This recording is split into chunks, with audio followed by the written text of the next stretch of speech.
Hi guys, இப்போ நம்ம எங்கே வந்திருக்கோம்னா கலைஞர் மியூசியம் வந்திருக்கோம். ஸோ பீச் பக்கத்தில் தான் இருக்குது. கலைஞர் நினைவிடத்தில் போய் பார்த்தீங்கன்னா உள்ளே இருக்கும். போய் பாருங்கள், கண்டிப்பாக போய் பாருங்கள்.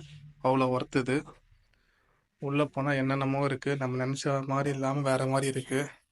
கலைஞரை செதுக்கி வச்சுருக்காங்க. ஸ்டாலின் ஐயா ரொம்ப அருமை பண்ணியிருக்காரு. உள்ளே போய் கண்டிப்பாக பாருங்கள்.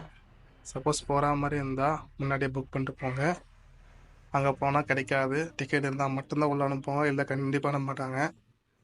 அங்கே எப்படி போய் டிக்கெட் கிடைக்குன்னா, சப்போஸ் நீங்கள் ஆன்லைன் டிக்கெட் புக்கிங் காலியாக இருந்தால் மட்டும்தான் அவங்க டிக்கெட் கொடுப்பாங்க, இல்லைனா கண்டிப்பாக தர மாட்டாங்க.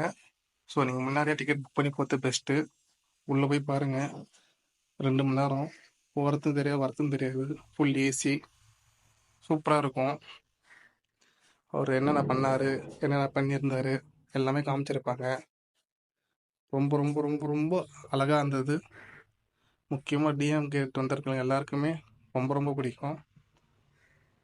கண்டிப்பாக இப்போ டிஎம்கே தோன்ற ஒர்க் பாருங்கள், மிஸ் பண்ணிடாதீங்க. ஏன்னா நம்ம ஊரில் இப்படி அருமையாக மியூசியம் யாரும் இது ஓப்பன் பண்ணதே இல்லை இது வரைக்கும். மக்கள் பொழுதுபோக்காக ரொம்ப அருமையாக பண்ணியிருக்காங்க. கலைஞர் பற்றி தெரியாதவங்களாம் போய் தெரிஞ்சுக்கலாம். ஏவிலாம் போட்டிருக்காங்க. ஸோ எல்லாம் என்ஜாய் பண்ணி பார்ப்பீங்க. 3 தியேட்டர்லாம் இருக்குது. குழந்தைகள் ரொம்ப ரொம்ப பிடிக்கும். ஸோ மிஸ் பண்ணாமல் குழந்தைகள் கூட்டிகிட்டு போயிடுங்க.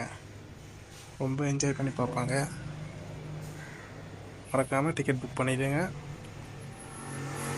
அவ்வளோ ஒர்த்துது. இங்கே போகிறதுக்கு ஒர்த்தாக இருக்கும்.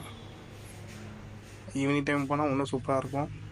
அதுவும் நைட்லாம் கலர் லைட் செட்டிங்லாம் பக்காவாக இருக்குது. ரொம்ப ரொம்ப என்ஜாய் பண்ணுவீங்க. ஸோ ஃபேமிலியோடு சந்தோஷமாக போய்ட்டு வாங்க. ஸோ உங்களுக்கு ரொம்ப பிடிச்சிருந்தால் கமெண்ட் பண்ணுங்கள். மிஸ் பண்ணுறாதீங்க. போயிட்டு வாங்க எல்லோரும். நீங்கள் கூகுளில் கலைஞர் மியூசியம் சர்ச் பண்ணாலே போதும், அது வந்துடும். நீங்கள் அதை கிளிக் பண்ணால் எத்தனை பேர் சின்னவங்க பெரியவங்க கேட்கும். அது பார்த்து கரெக்டாக கிளிக் பண்ணால் போதும். உங்கள் உள்ளே போயிட்டு டிக்கெட் புக் பண்ணிடலாம். ஸோ டவுன்லோட் பண்ணிவிட்டு எடுத்துன்னு போயிடுங்க. அவங்க உங்களை விட்டுருவாங்க. ஃப்ரீ தான், எந்த காசு எதுவுமே இல்லை. ஸோ பார்த்து போய்ட்டு வாங்க. சப்போஸ் வீக்கெண்டில் போகிற மாதிரி இருந்தால் ஒரு 1 வீக் பிஃபோரே புக் பண்ணுறேங்க. டேட்ஸ்லாம் ஓப்பனில் தான் இருக்கும். அப்போயே புக் பண்ணால் கொஞ்சம் ஈஸியாக இருக்கும். ஏன்னா லாஸ்ட் டைமில் கிடைக்காது. ஸோ வீக்கெண்டில் போகிற மாதிரி இருந்தால் முன்னாடியே புக் பண்ணிட்டு போங்க.